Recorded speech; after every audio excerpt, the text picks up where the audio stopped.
Sister Bertrille has been spending as much time as she can getting the hang of flying. This particular morning, she feels like she's ready to go further and heads out over the water, right to Carlos's yacht where he and some friends have been having an all-night poker game.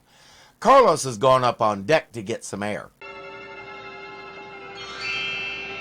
Sister Bertrille changed all that in one fell swoop.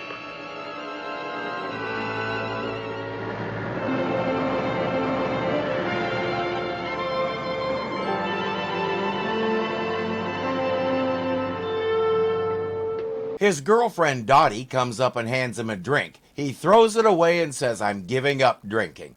So he figures he drank too much and he's hallucinating? No, it's worse than that. Look what just flew in. Hiya, Carlos. $100 I can guess what kind of book you read. Fans of the Andy Griffith Show and its sequel Mayberry RFD will recognize Arlene Golonka, who played characters named Millie in both shows. She usually played some sort of ditzy blonde and was good at it. I remember when she joined the cast of Andy Griffith, I thought she was really cute. TV Guide did a profile on her at the time, and the most interesting thing I learned was her name. For starters, her last name means something like ham hock in Polish, but her first name was what caught my eye. Interesting names have always been a hobby of mine, so it fascinated me that her name wasn't really Arlene. It was Arlene. My memory is a little fuzzy here, so I'm not sure exactly what happened, but somewhere along the way, I think it was when she started school, but don't hold me to that, somebody automatically spelled it with an E on some official documents, and from then on, that was how she had to spell her name. Imagine spending the first 5 years of your life learning to write your name, then you go to school and they tell you you've been doing it wrong all this time. I haven't been able to find any more information about her early years, so I can't say whether she was traumatized by that or not. I have a feeling I probably would have been, so I guess it's a good thing there aren't too many ways to spell Irving. I suppose you could put an E on the end and mistake me for a town in California, but that just seems silly. Whatever her name was, right now she has a couple of Carlos's friends trying to get him to be corrupt like he's always been. I don't bet on things like that, Lou. So we ain't fussy. What's your game? Poker? Craps? I'm sorry, but I am afraid you have to count me out. I was just going for a walk on the beach. While he's walking on the beach and his friends are scratching their heads, Reverend Mother has a job for Sister Bertrille. Bishop Dylan will be arriving in San Juan tomorrow and staying a few days. Now, I think it would be inadvisable to inform him of your talent for aerobatics. Oh, I don't think the subject will come up. No, you do not understand me, sister. I do not want you to fly while the bishop is on the island. You mean I'm grounded? It's just for a few days. Don't get your habit in a wad. These guys tend to be stodgy and ultra-conservative, and we don't want to give him a heart attack. She says, "All right, you say, I do." I saw your friend at early mass this morning, Sister Bertrille. Oh, which friend is that? Senor Ramirez. Senor Ramirez at mass? See, you could have knocked me over with a father. Feather, sister. You sure it was Senor Ramirez? I saw him at the late mass, too. They can't believe it. Carlos, with his casino and discotheque, has been their exact opposite for so long it doesn't seem possible.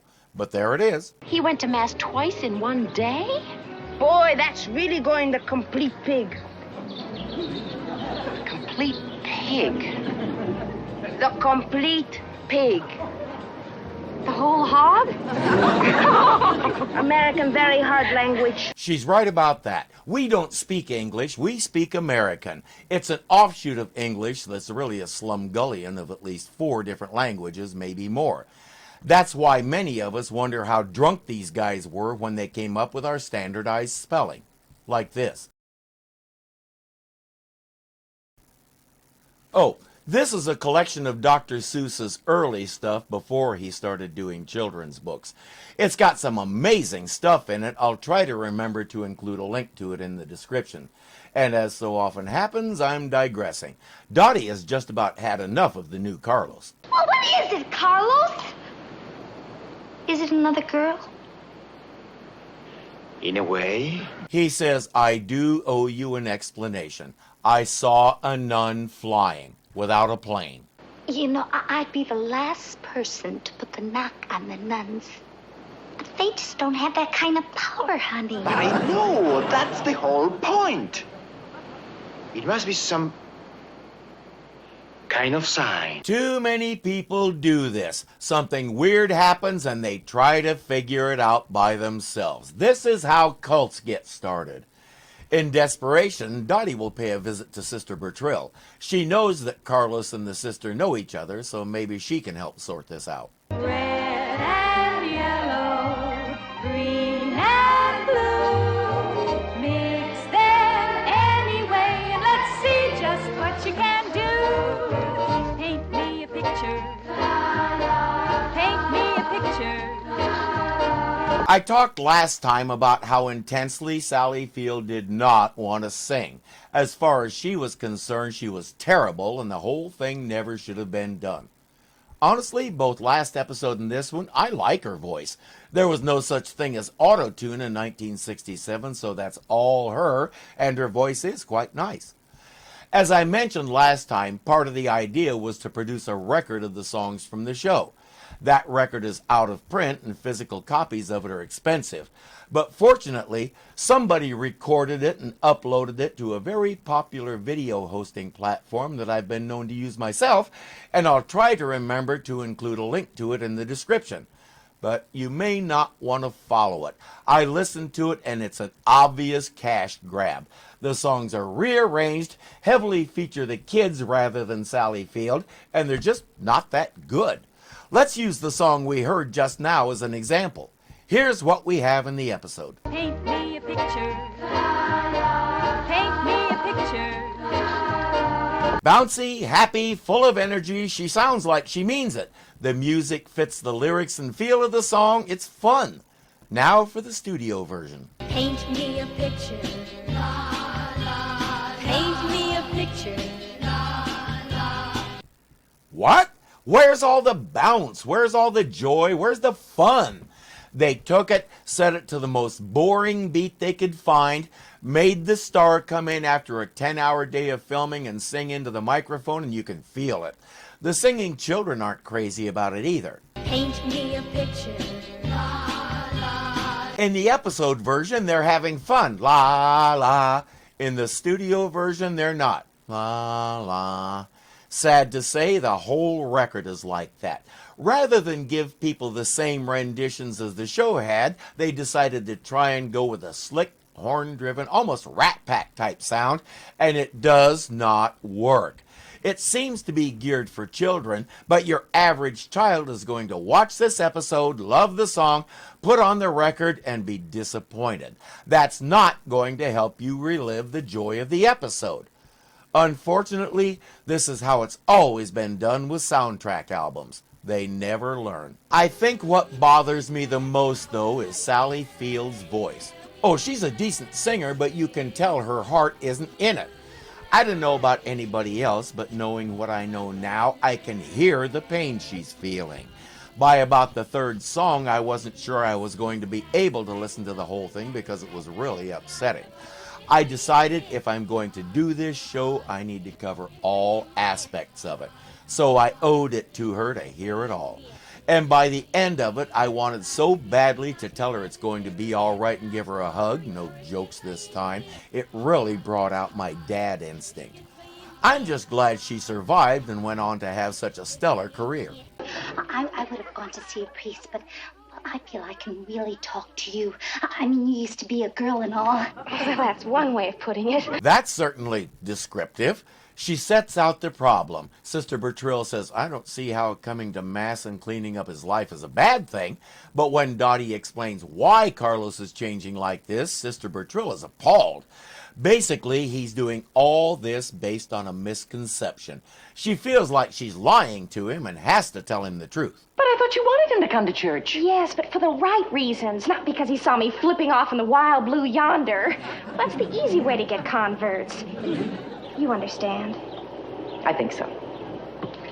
Don't take too long. The bishop's expected this afternoon, and he'll be inspecting the classrooms. Check! You know, I have to respect her for doing this. There are those among my fellow Christians who think anything goes if it'll bring someone to Jesus. A little white lie won't hurt them, right? I probably shouldn't follow that digression or we may be here all day. And she's on roller skates because the Reverend Mother took the car and she has to go see Carlos right away. I guess this is the fastest alternate transportation she could find. And I hope she's better on those things than I ever was, because if she isn't, she'll have the sorest butt in San Juan before she gets back. She confronts Carlos on the beach and says, "It wasn't a vision. I really can fly." He won't believe it, so she'll give him a quick demonstration. Convinced? Convinced! Now, Carlos, just because you've learned it wasn't a vision, that's no reason to stop coming to Mass. I mean, there are lots of other Where you going? First, I'm going to get drunk. Then I'm going to gamble. And then... Carlos! I wouldn't do them in that order if I were you. I've told my own drinking and gambling story already, in which I more or less did just that. Carlos is a bit of an extremist. He thinks he had a religious experience, so he practically becomes a monk overnight. He finds out it was real, and he throws himself back into his old life with reckless abandon. Maybe a little too reckless. And raise you 1,000. Oh, honey, don't you think you ought to quit? You've been losing for 8 straight hours. My luck's just about to change now. I call. Flush. Opo. I told him not to get drunk then play poker. Other way around, my friend. He's cleaned out. He has no more money. All he has left is his yacht, and he's way too attached to that to bet it. His friend says, "Look, put up your yacht against your losses. It doesn't have to be poker. It can be anything." Try to make it come true. Paint me a picture and then I'll paint a picture for you. Did you say any bet? Yeah, sure. Gentlemen, you have a wager. He says the bet is this: at an appointed time you will see that nun fly. They say nuns can't fly. He says not all of them, just that one. They figure he's still got some hangover from his religious experience, so he's got a bet. Carlos, I can't fly for money. Well, why not? Are you afraid of losing your amateur standing? I can't fly, period. I've been grounded. He says you have to, and here's why. Let's listen to a little Carlos Ramirez logic. If it hadn't been for you, I would have tried to make up for lost time and gambled so stupidly. Well, Carlos, I'm really sorry, but But listen, don't you think you owe me this? He happened to see her flying, misunderstood what he saw, went complete pig into religion, and when she explained what he actually saw, he went completely pig back to his old life and made a bunch of stupid choices. Therefore, it's her fault and she owes him. But speaking of going complete pig, he's also going to get a little mean. I donated the land to the convent when I saw you fly the first time, right? Huh? Now, when I learned that was not a vision, I didn't take the land back. But I hadn't signed the papers yet. you'd welch on your promise? Well, my yacht means a lot to me.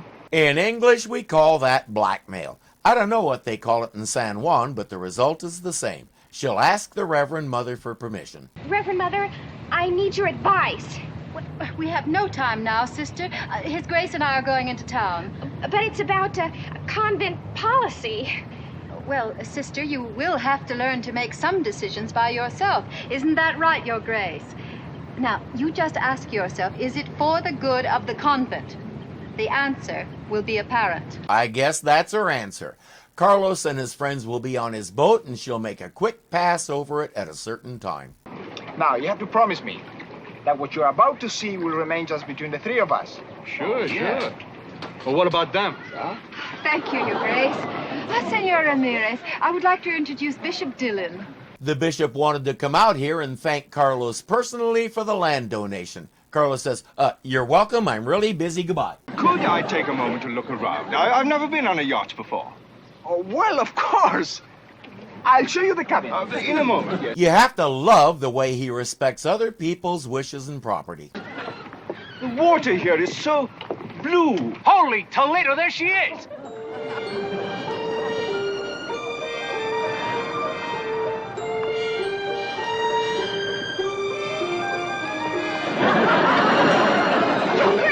I had no idea Carlos played hockey. That was a perfect hip check. There's just one problem. His Grace can't swim. I'm afraid I can't swim. I can't swim. Just relax, Your Grace. I'm a great swimmer. Funny thing, nobody can figure out how the bishop happened to fall in the water, or how Sister Bertrille got there to save him. Well, I was just in the neighborhood, and I saw you having problems, so I just dove right in. And that's as much as you're going to get. Those are some of Carlos's clothes. He's borrowing them while his suit's in the dryer. He looks about as comfortable in them as Carlos would be in his clothes. I'm sorry I had to fly, Reverend Mother, but I felt it was for the good of the convent. Sister, yes, I understand the problem you faced. But in the future, I think it might be better if you didn't see Senor Ramirez so frequently. I'm not so sure about that. For one thing, he's a regular cast member, so he's going to be hard to avoid. But for another, whether he likes it or not, she's having an influence on Carlos. Among other things, this is the first time we've seen him with only one woman. And he's starting to realize that gambling may not be as much fun as he thought, especially when he loses everything but his underwear. She's forcing him to take a hard look at his life and ask some questions just by being there. And flying. There's also that. If you enjoyed this, please click the like button to let me and YouTube know you want to see more. If you're not subscribed yet, punch me in the mask here and get signed up so you don't miss a thing, because something is always happening here at Irving Zoo. As always, thank you for watching, and I'll see you later. She feels like she's lying to him. Man, I was there, too. I've told my own drinking and gambling story already, which, I don't know what they call it in San Juan. Slow down.